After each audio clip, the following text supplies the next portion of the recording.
LOA Today. Walt Thiessen and life coach Tom Wells here. Today is Monday, December 18th, 2017, 8 a.m. Eastern Time, and we are starting another full week of LOA Today, your daily dose of happy. And Tom, I had a pretty good weekend. I hope you had a great weekend too. Yeah, it was a pretty good one. A little bit under the weather, so this is a great day to have our topic here. Oh. For me. Sorry to hear about that. Well, I hope you're feeling better anyway. That's the most important thing. Oh, yeah, I am a lot better. Oh, that's good. Yeah, you're the one who came up with a topic. You're probably the one who's in the best position to introduce it, considering what your weekend was like, and that it's your topic. So tell us, what's the topic today? Yeah, well, we're looking at health and disease as it's related to the law of attraction. And fascinating topic because so many of us deal with this at one point or another in our lives. And, of course, some of us are chronically dealing with it. So, how do we use the law of attraction to move towards improved health or to keep our health the way we want it? That's the question for today. Well, it's nice to know, first of all, that we can use it for that purpose, well, actually, we can use the law of attraction for any purpose we want to, but particularly for that one, because, like you say, it's one that affects so many of us in so many different ways. So, yeah, it's important. Yeah. I have to make one comment, and that is, very recently, as I was doing daily affirmations, and throughout the day, I try to not so much do affirmations, but just try to refocus on good things and what I'm grateful for, and what's nice in the weather and everything else I can find to help get myself back into that place of feeling good throughout the day. Because we all kind of slip off the main point at times throughout the day. So that's my way of trying to get back. And one thing that I was grateful for very recently was I'm in great health. I mean, I'm in really good health, especially for a 60-year-old guy. I mean, I can remember growing up, people who were 60, you could tell. I mean, they were really starting to suffer, and I'm not there. I'm just feeling great. I'm spry. That's an old person's term, right? I'm active. My body is working great. I don't have any kind of major symptoms or anything like that. I just feel good. I feel good. That's awesome. So. Yeah. The more I thought about that, the more I realized that is law of attraction. I have been attracting that by continuing to feel good, and by continuing to feel good about feeling good. Yeah, and just what you just said, all of that is just attracting more of it. Oh, absolutely, right? Yeah. So the question then becomes, how is it that we fall off the wagon, so to speak? Why is it that we do get sick? Yeah, it's interesting. I was looking into that over the weekend, and the things that I learned, and I think I knew this already, of course, but it's a combination of when we feel lack in more than one area of our life, usually, that leads to what we call disease, eventually developing in our bodies, eventually showing up in our bodies. It's almost like disease is just an extension of our emotional guidance system when it's gone far enough that we haven't listened enough, you might say, to make the necessary corrections to be aligned with our higher vibrational self. And it's usually a sense of lack in more than one area of our life. So we might be feeling lack in our career area, our relationship area, our money area, whatever, our fun, how much fun we allow ourselves to have. And all of that combines together, and it's lack, a sense of lack that allows disease to develop, because it's simply a lack of ease, dis-ease. I love that way that word is such a great law of attraction description. Right. Of the process is taking place, We're uptight, we're worried, we're fussing about things, we're upset about things, we're complaining about things. And that's what brings it eventually over time to a state of disease that then shows up in the body as symptoms. It's a little disconcerting to think that we're the ones who make ourselves sick. I think we're so used to the idea of getting sick that just kind of happens to us, that the idea that we attracted it, that can be upsetting at first when you first start thinking about that. Yeah, and I think one important thing in this topic is to say right up front that, and this is probably one of the hardest things to do, is to, well, I shouldn't say it that way. One thing we can definitely do is we can come to an understanding that we're not wrong if we end up sick. It's simply something we created. We created that contrast for a reason. We put that on our life path, and it's okay. It just means that what would you like to do now from this moment going forward to head back in the direction you want to go towards your natural state. Your automatically natural state is well-being and beautiful health. That's our natural state. And if we're not in that, we can head back in that direction little by little, or quickly, depending on how quickly we can tell better feeling stories about how we want to feel and how we want our life to be. That's so a good point. Yeah. A whole process for how to do that. That's a really good point, that it's not about blaming ourselves for having gotten sick. In fact, the moment that we're blaming ourselves is the moment we're reinforcing getting sick and sicker. That's right. And sickest. That's right. Yeah, it's a big game in a certain way, that you're here, you're a vibrational being, we're this infinite being manifesting in this body. So we know what it means to be aligned to perfect health. The body is the quickest way that we get the message that we're in alignment or we're out of alignment. And it can change really quickly back to alignment depending on our ability to vibrate back into alignment with that. And so how do you do that? That's the question, when you're not feeling well, or maybe you've been not feeling well for a really long time and you've got all these symptoms that are showing up in your body. How do you convince yourself to tell a better feeling story? And I think that's the crux of the whole thing, at least for me and my clients. A lot has been to get to the point where we tell a better feeling story. One thing is to lay down on the couch, lay down in bed, take 15 minutes, sit in a chair, close your eyes, and say, picture your body performing and feeling the way you want it to feel. And so, I know people who have really debilitating health situations and surgery after surgery after surgery. And how do you get to the place where you lay there in your recovery bed and visualize yourself feeling fantastic, and doing things that you really want to be doing, maybe things you haven't done for years with your legs or your arms or your, just your healthy body.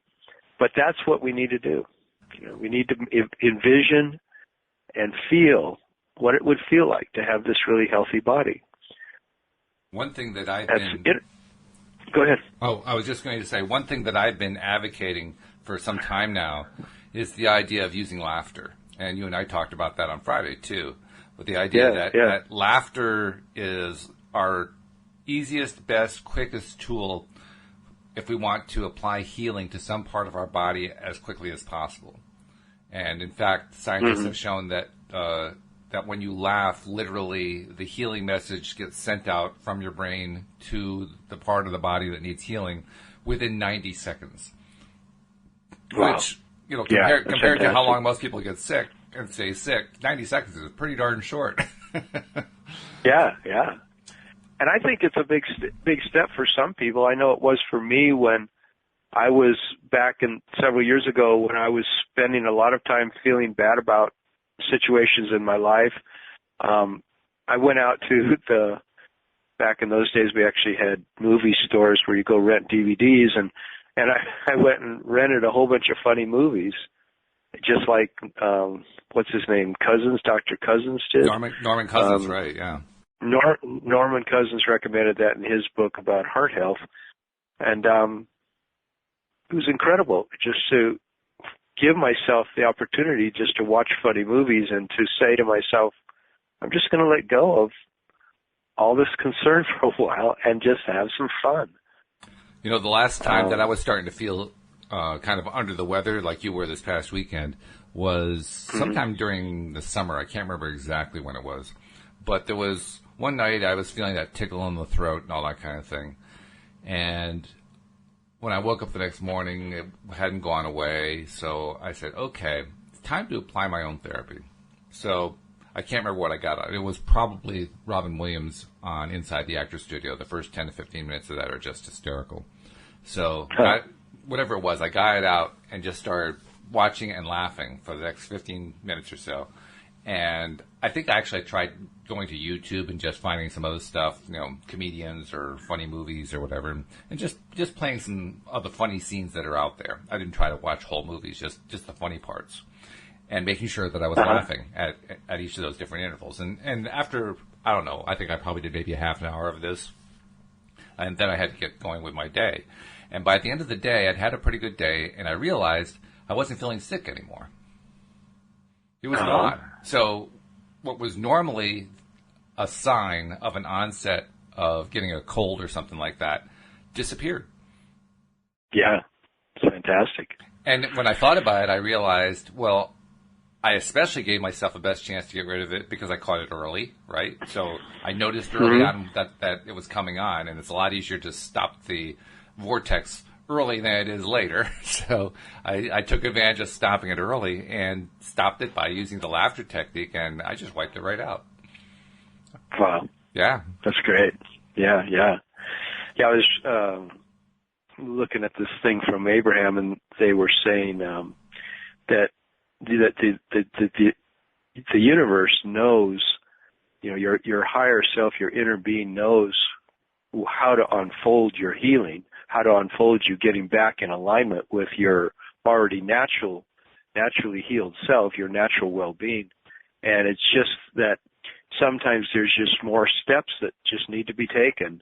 And if it doesn't happen, quickly, it's okay. Just keep taking the steps. And they say, you have to chill out more. You've got to look for more unconditional love for yourself. Right. Find more emotion and less thought. One huge thing, of course, is to go general. Is like when we're in the midst of feeling a lot of pain.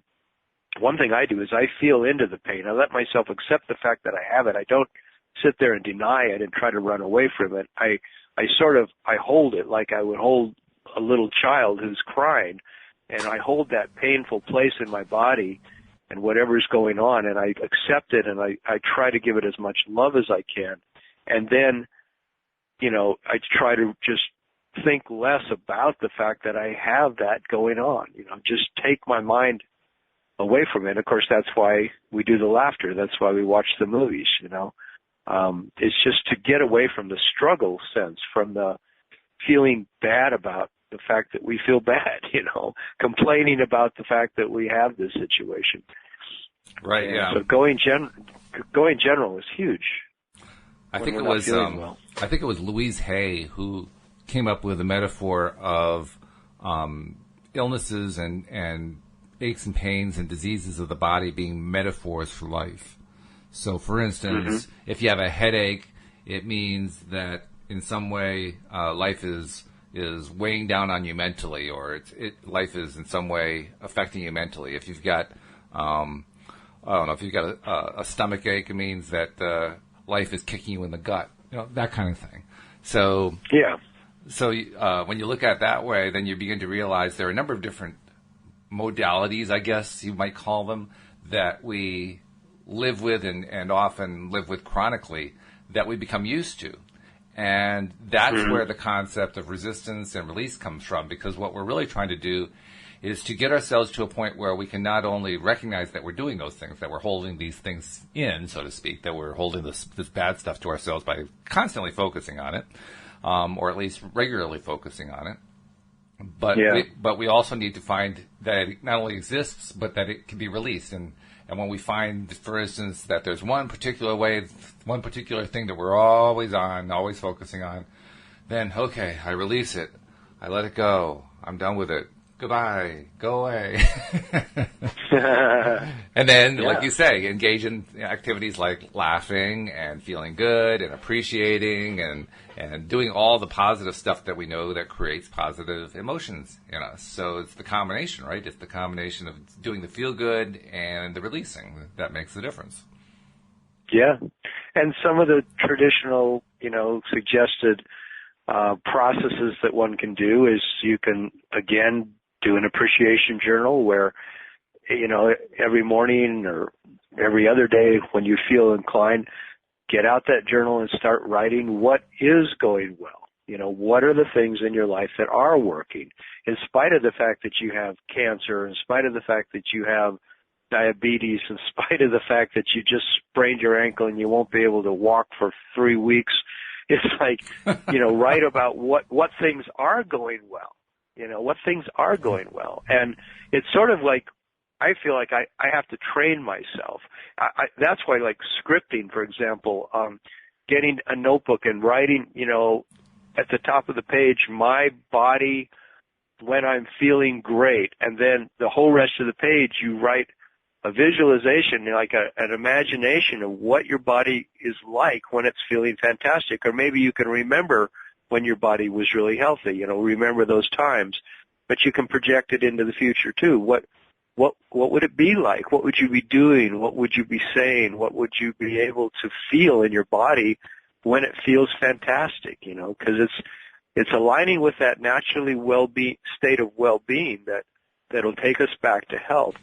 But if we are always looking at our symptoms and we're labeling them and we're reading about the symptoms and we're reading about the problem and talking to doctors about the problem and talking to our friends about the problem, it's good to identify a problem, but then how quickly can we get on to the solution-oriented thinking and the solution-oriented talking?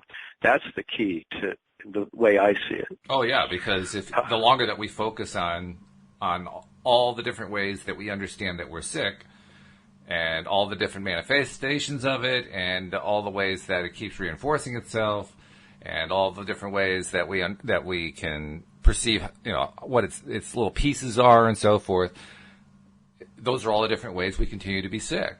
That's the hard part, is recognizing that the more we focus on that stuff, the more we stay sick. Yeah. That's the leading edge of where we can apply our creativity, is to how can I, in spite of the fact that I have these symptoms and they're so hard on me sometimes, how can I lighten my perspective around this and imagine feeling good, and it's sort of like it's easy to think of instead maybe of a cure rather than the fact, like all the things that the medical profession offers, everything from taking a natural alternative capsules or going to an allopathic physician and having, some type of procedures done.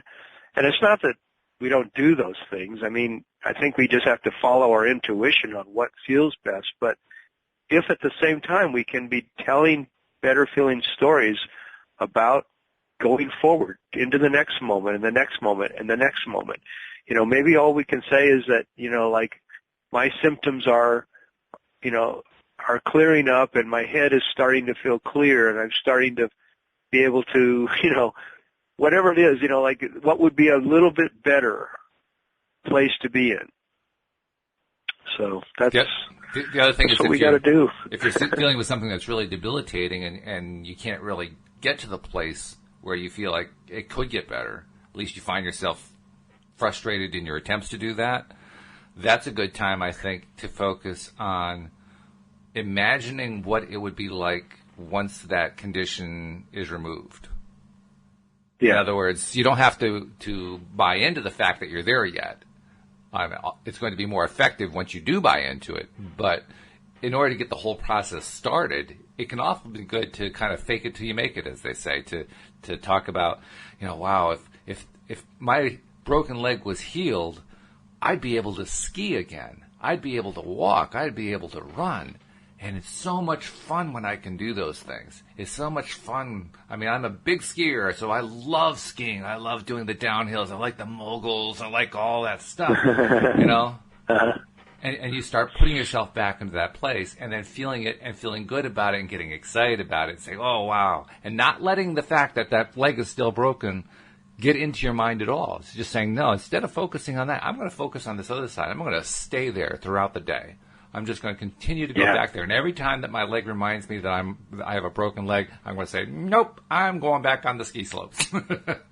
I mean, I think you're a skier. Yeah. If you're not a skier, obviously it's something else. I'm not a skier, but if it doesn't matter what the thing is, as long as it's something you enjoy doing. So basically, you put yourself back into the place you were in when you didn't have the affliction. Yeah, I think for some of us who are experiencing a more chronically debilitating thing that maybe has been going on for years. One thing that is suggested a lot, I know, by Abraham is to minimize the fact that it's been going on for a long time. Yes. You gotta not get into that being so significant, even though sometimes it can make us feel really defeated, right? If we think about it like that, if we say, yeah, but I've been trying for 8 years to change the situation, or I've been trying for 30 years to change the situation, and I still have this physical problem that just torments me, or whatever it is, it's really, something to accept the fact that the brand new moment that you have right now, going forward, the universe is capable of beginning to deliver to you that transformation that you've been wanting for 30 years or 10 years or 5 years or however long it is.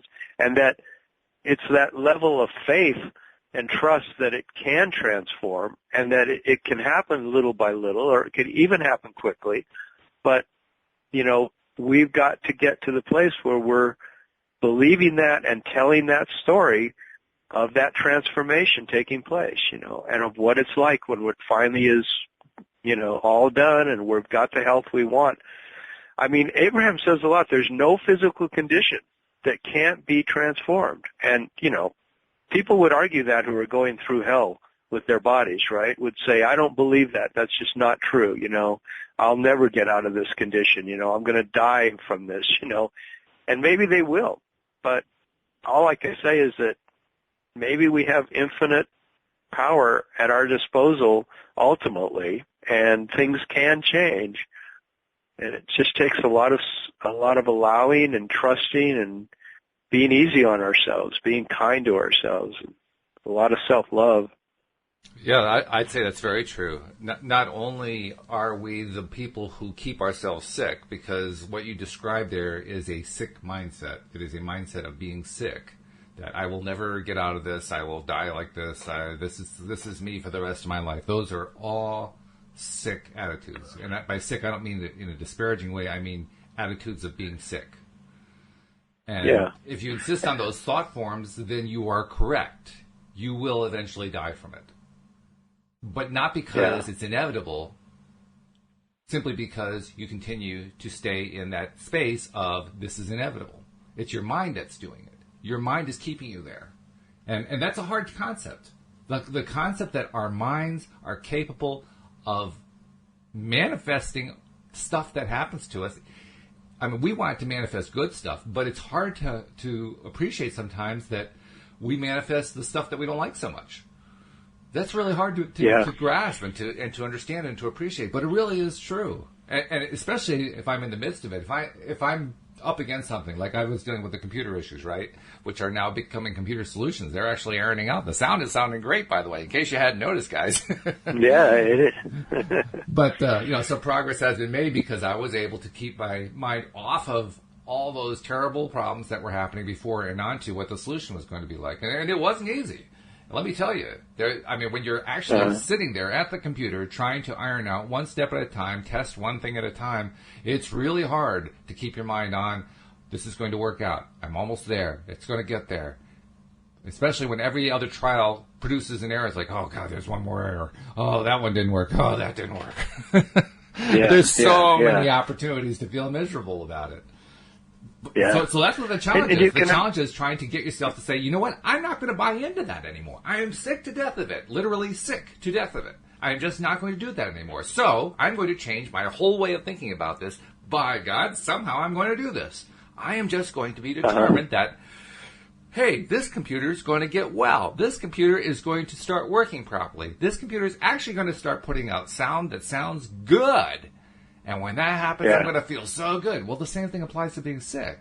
I mean, a computer problem is a minor problem compared to being sick, but it's the same principle. The principle still holds true. What are you focusing on? Are you going to continue to focus on what feels bad, or are you going to change your mind? It's entirely up to you. Yeah, and that's something that I think probably a lot of our listeners, and I know even myself at times, it seems like how is this not happening because of things outside myself that I've been the victim of, and I think some people would feel really angry if you told them that, that it's somehow all in their thoughts, that they can control their sickness or their wellness through their thinking, through they're correct. Through the stories they're telling themselves. They're correct. It did happen due to stuff that was outside of themselves. Here's the question, though. Yes, outside circumstances came into effect in your body and led to disease. The question is, where did those outside things come from? Did they arrive randomly? Was this like fate coming upon you? Right. That's the problem. See, when we put it into the mind space of this happened to me, I am a victim here. That mind space does not allow in any way for personal responsibility. It basically says I am a victim of the universe.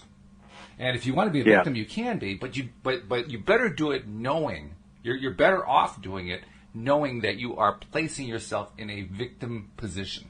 You are mentally choosing victimhood. And once you understand you're doing that, then you also have to understand one follows from the other. If you put yourself in a place of mental victimhood, you are going to be a victim. Even if you don't believe in the law of attraction, you're going to continue to be a victim.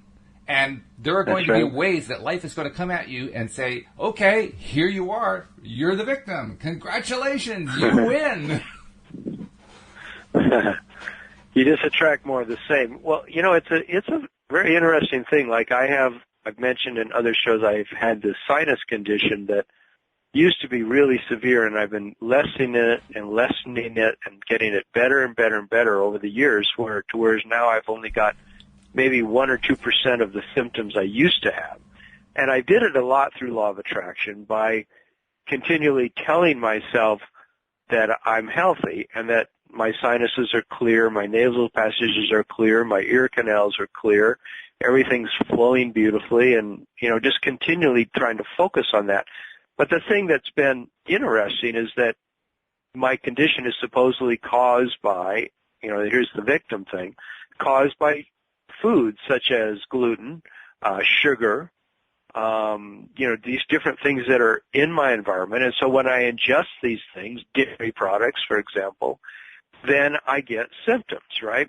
And I have such a strong belief that those foods cause my symptoms that they do almost immediately, So if I go eat a few pieces of chocolate, I can almost, quote unquote, guarantee, this is my story, that I will have some reaction, that I'll start getting a little bit congested or something like that will happen. And it's really a fine hair trigger as to, how I'm causing that and how is it really the sugar or is it me, and could I actually eat the chocolate and not have a response in my body if I was in the right vibration? My belief is, if I was in a high enough vibration, if I was tuned into who I am as an infinite being, I was vibrating with my natural state of well-being, which is a perfectly functioning body, then I could eat that sugar or I could eat that dairy and I wouldn't have the reaction. But boy, to get to that place where that's the way it goes down, that's the interesting part with law of attraction is to have such a strong feeling story, such a strong visualization of my healthy body that I literally could eat some of those things and I wouldn't have a reaction in my body. And so the question is, you can only change things within your belief system, within what you believe is possible. So I have to believe that it is possible. And then I feel like I've got to work on a story that feels so good to me of a healthy body that it, and the other aspects of my life, because if other aspects of my life I'm feeling lack, that can pull down my body. The body is the first place that it shows up, you know.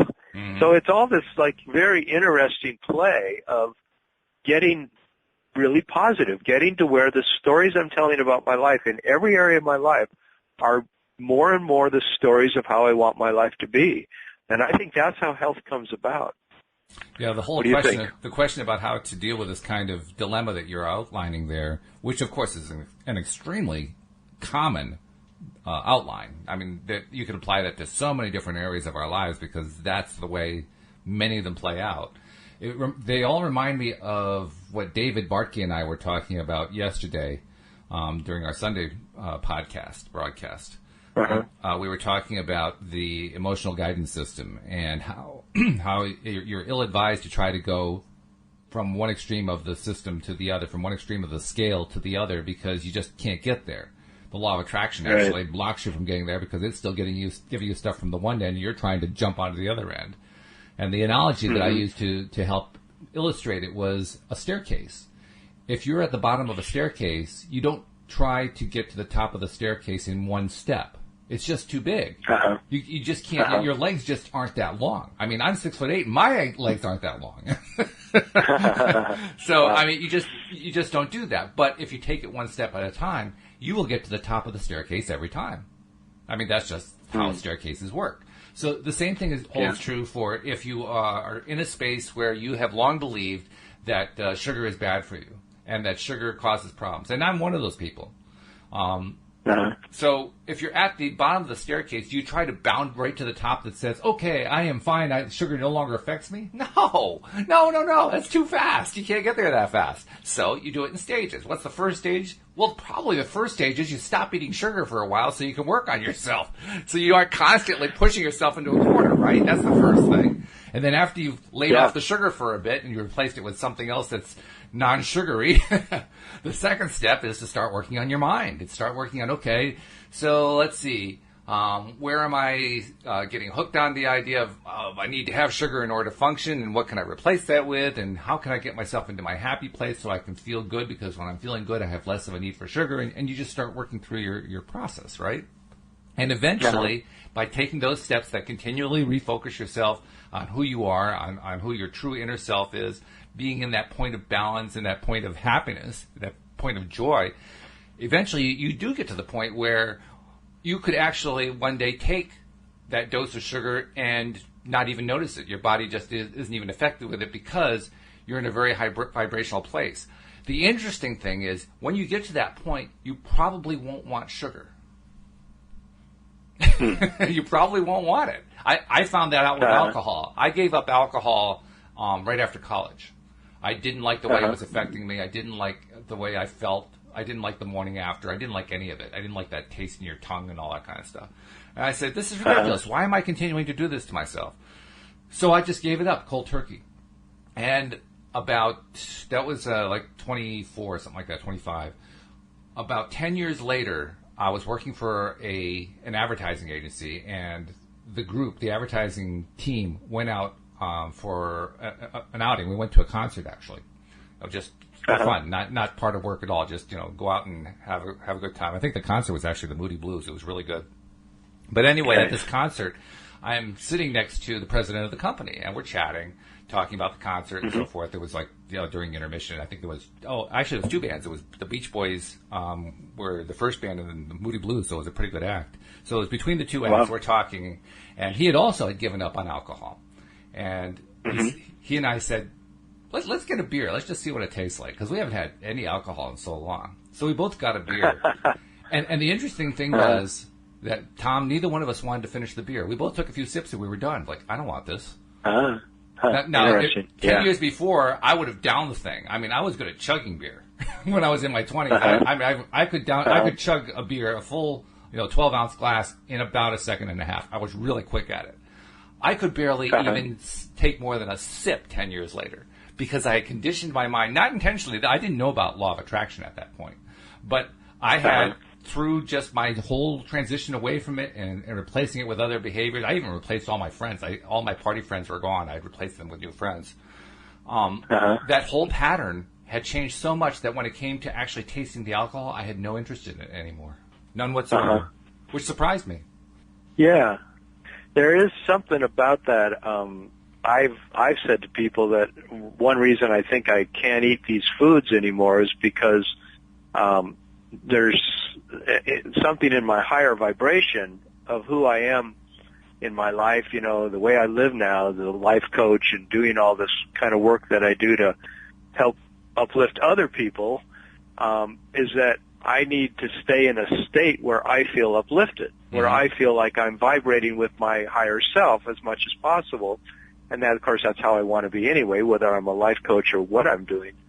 But sometimes I think it's that I've moved beyond the vibration of some of these foods, into foods that vibrate more with what feels better to me. That's all. When I feel better when I eat the apple than I do when I eat the caramel candy, and so I eat the apple. Right. And so, I suppose there's something to all that. And I know that, theoretically, I could eat anything, theoretically, but I can only do what's within my belief system. And so as I relax and do what I believe is possible and what I believe works, then I can slowly let go of the angst I have around it. Like I've been slowly letting go of the angst around the fact that I can no longer eat some of the foods I used to eat. But as I let go of the angst and I just feel relaxed and I fix a wonderful meal, then I'm raising my vibration. And you're right, maybe at some point, and I do that every once in a while. I'm at a party or I'm out to eat and there's some dairy in the food or there's some sugar in the dessert. I might eat it anyway, and often I don't get any reaction at all. So there is the possibility to play with the whole thing and learn over time what's possible, what's not possible. But the bottom line for me is, am I continuing to raise my vibration and just relax into the fact that my natural state is well-being. My natural state is a perfectly functioning body, and can I just keep relaxing into that? Yeah, oh yeah. And the good news is that as we are, especially if there's a substance involved, such as alcohol or sugar or gluten or anything else, as we stay away from it for a while and replace it with healthier choices and continue to work on ourselves, like you say, vibrationally, it becomes easier to feel good. Because the symptoms that we associated with whatever the thing was that we're getting rid of are dissipating. They're going away. And so we literally do feel better. Yeah. And now it gives us a way to say, wow, this is at least making me feel better. I don't know if I'm actually healing yet. We really are. I don't know if I'm actually healing yet, but boy, I feel better. I'm going to keep doing this because it feels better. And that's what that's how you stay in that high vibration point. Yeah. Yeah, does it feel good? Does it feel good? Does it feel good? Is what Abraham always says, And it's interesting how I read over the weekend, a lot of things about health that Abraham says, and it's so prevalent in all of it. Is one theme that underlies everything they say is, are you telling a story that's leading towards feeling good? Does your story feel good? Your story going forward, does it feel good? And are you choosing feeling good? And it just comes back to that over and over. What story are you telling? Does it feel good? What story are you telling? Does it feel good? And, it's sort of like they said, even if you're going to your doctor to get a diagnosis, or to get a treatment, are you going there with a story about it that feels good to you? Can you tell a better feeling story about it in any way whatsoever? Can you somehow find a feeling of love in your heart? Can you find some joy somewhere? Can you find some good feeling? They said, because that will affect everything. But if you're always telling a story that feels bad when you tell it, then it's going to just perpetuate. I mean, it's so important for me in my life to not tell my friends the bad feeling stories about my sinus condition, for example. If they say, well, why can't you have any of that? I'll say, oh, well, my body does this, my body does that, and I usually get this bad symptom if I do it, and I find that I don't want to tell that story. I maybe just say, oh, I'm better off if I don't eat any of that any of those brownies. I'm better off. I probably won't. Instead of telling them the whole story, oh, I wish I could have it, and I really, really, really love brownies, but I can't because when I eat it, this happens, and oh my God, I've got this candida, and I give it a label, and I give my sinusitis a label, and it's like, it just is a self-perpetuating system of disease when I have a huge story about how bad it all is.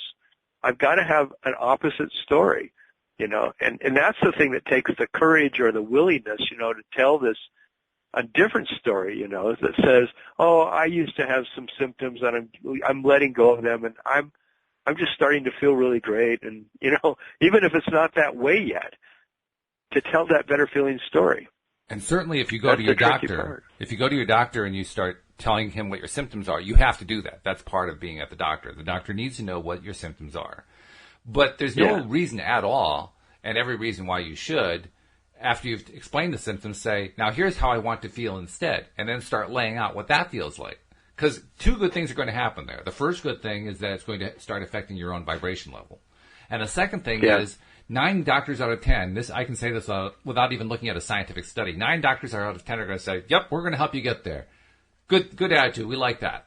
We're going to make sure that you get better. And they're just going to reinforce that positive vibe that you just started.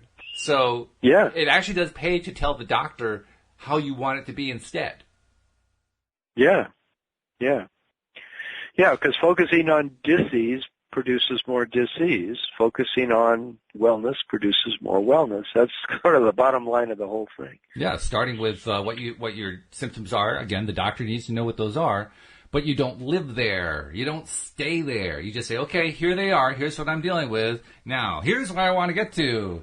Under door number 1, door number 2, and door number 3, here are my choices, and I choose door number 3. That's right. I think the hardest thing, one of the most interesting things to try to understand for anybody that's dealing with health issues is that a skill that needs to be developed.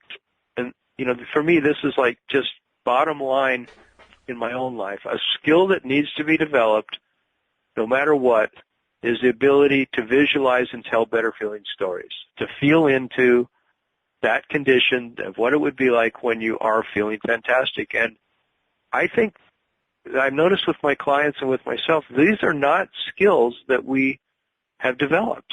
And so it's sort of like it's almost like an art form. You've got to decide, or mastering some craft or something, you've got to decide, well, I have to master the craft. I'm choosing to master this craft of talking to myself in ways that tell the story of how I want it to be going forward instead of how it is. We have to quit looking at what is so much, Well, speaking for myself, I am developing those skills. I have been developing those skills, and I'm proud of myself for having worked on developing those skills. And I don't have them all yet. But I got a lot more than I did, say, a year ago, and a whole lot more than I had 3 years ago, and a ton more than I had 10 years ago. And over time, if you keep working on it, you get more and more skills, and you get better and better at it. And the interesting thing is, I remember when I first explored the law of attraction after seeing the movie The Secret, which was about 9 years ago, I remember at that point going through the self-evaluation. So where is my emotional set point once I understood that concept and so forth. My wife actually pointed out to me how depressed I was, and I didn't know it.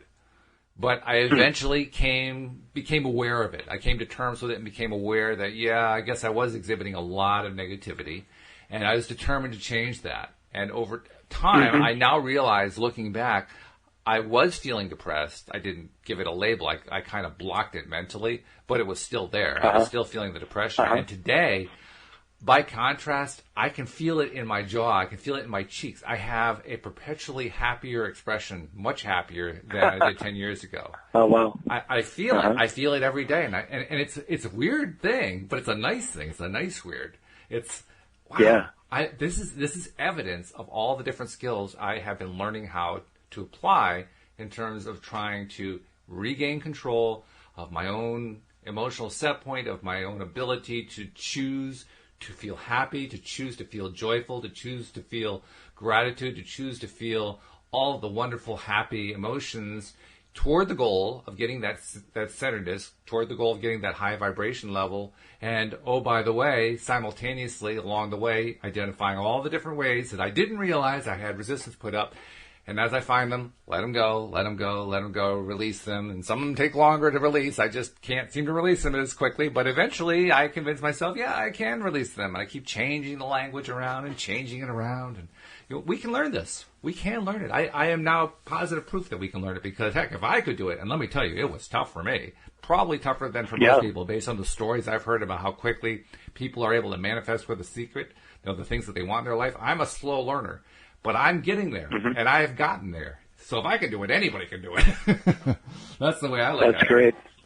Yeah, that's a great story. It's really my story, too, which is why I became a life coach in the law of attraction area, because I watched myself transform over a period of 2 years, really, from being very depressed and feeling really hopeless in a number of areas of my life, and struggling with it, trying everything I could through psychology, through shamanism, to transform myself into a happier person through meditation, so many things. And then finding that law of attraction, when I began to understand its principles of telling better feeling stories, made all the difference in the world and continues to make all the difference to truly transform every area of my life into just to take the angst out of it, take the pain out of it, take the sadness out of it.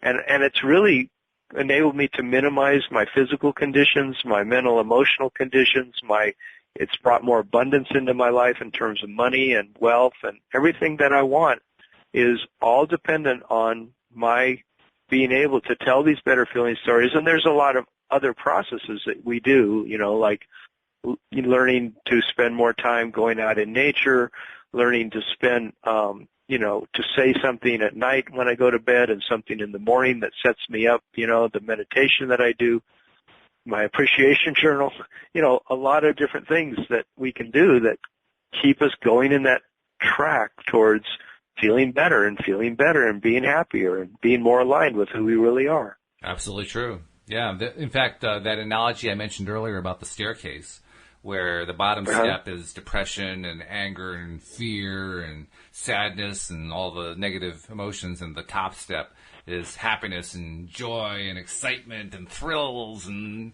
gratitude and all that good stuff. And all the steps in between they're the steps in between. There's the less negative and the more positive and so on and so forth.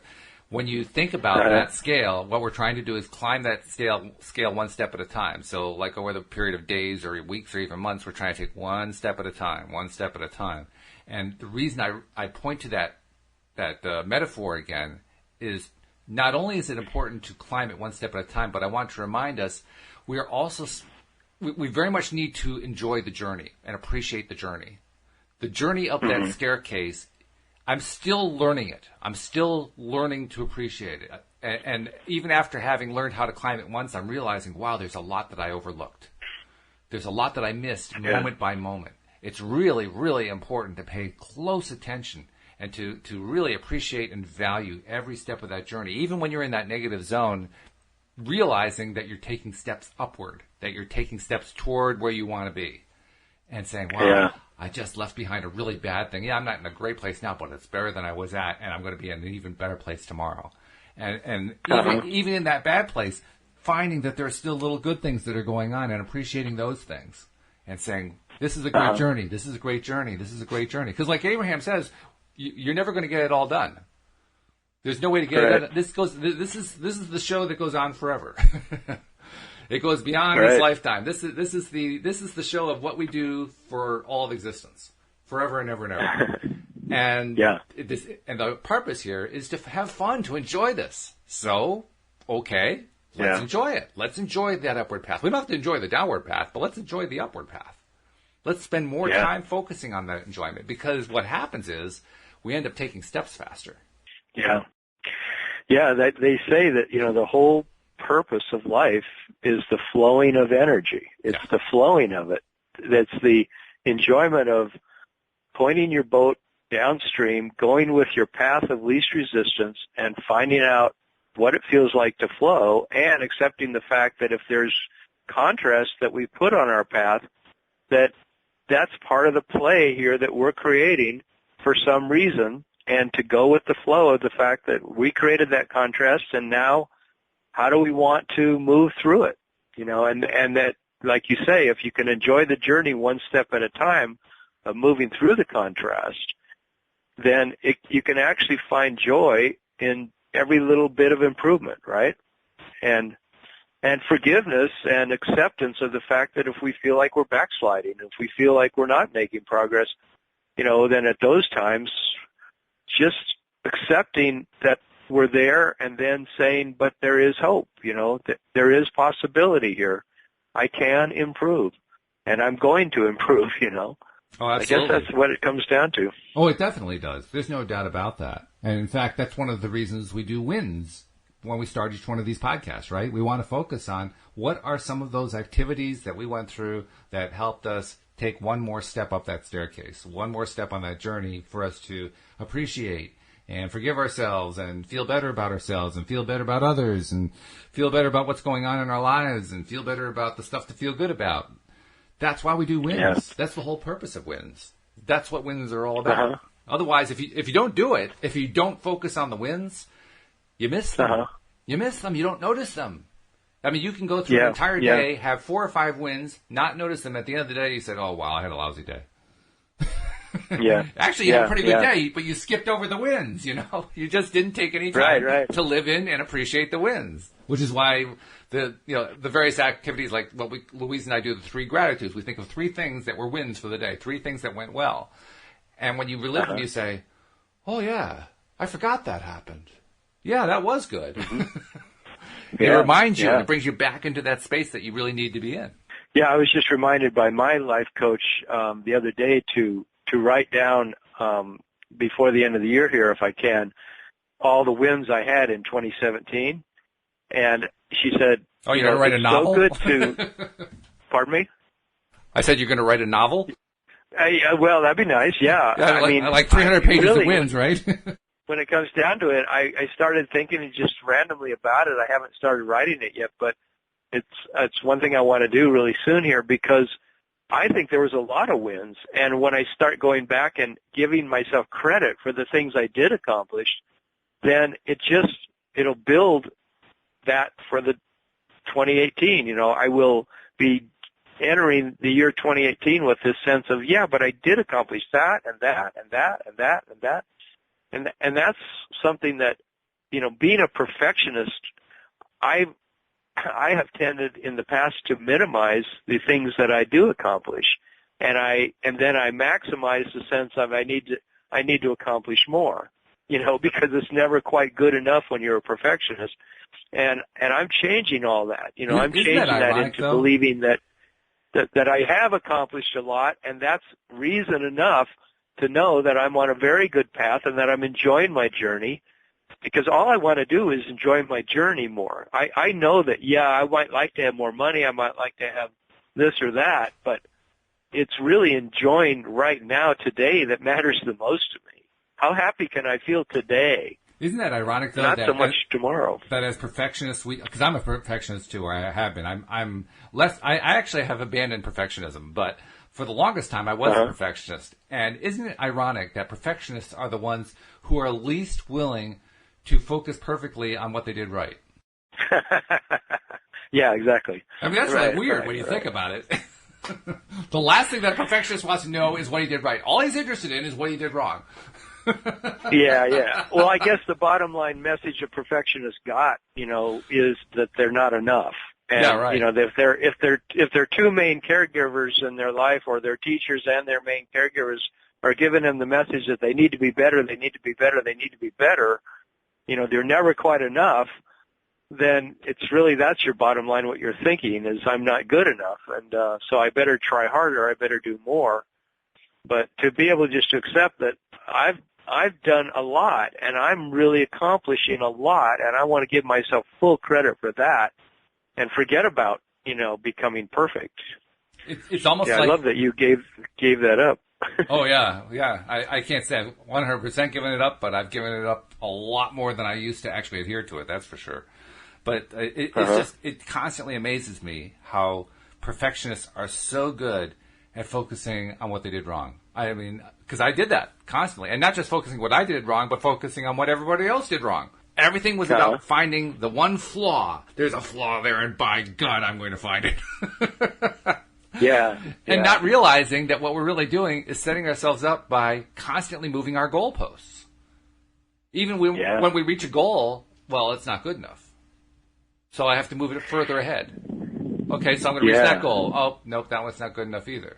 It's a constant series of never reaching the goal because we're always moving the goalposts. And never celebrating it. Certainly never celebrating once we get there. You get a touchdown, forget it. Celebration, you're not allowed. Not as a perfectionist. Yeah.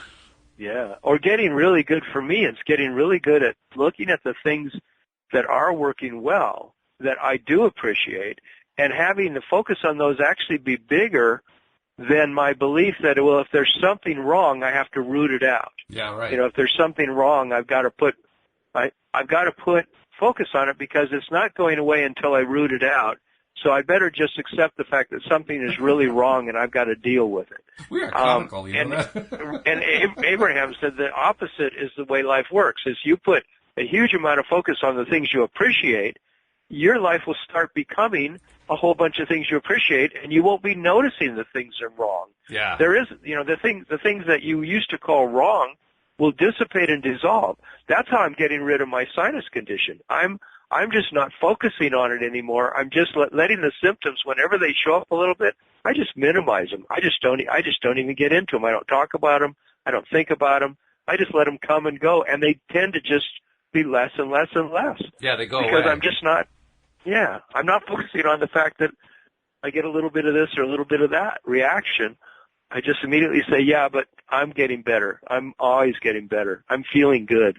I'm moving forward, Absolutely. Cindy Chavez and I were talking about the reticular activating system, that part of your brain at the brainstem that filters out your experience of the world. And that's basically what we're using. We're using that by putting ourselves at the higher vibration level, the higher feeling level, the happier feeling level.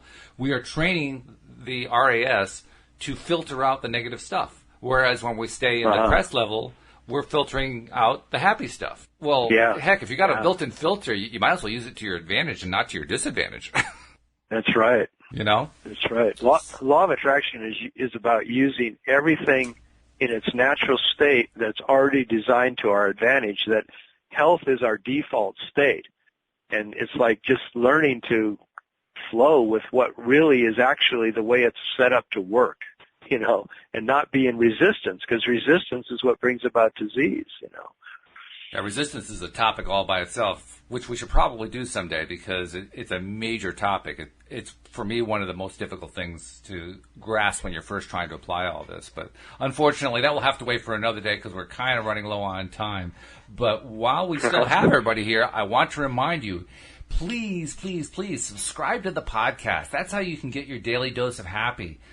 We live in an environment of major media and internet and so forth where so much of the stuff that comes our way is negative and doesn't feel good. Well, if you want to get that high vibration level, you got to feel good. And the way to feel good is to focus on stuff that, feels good.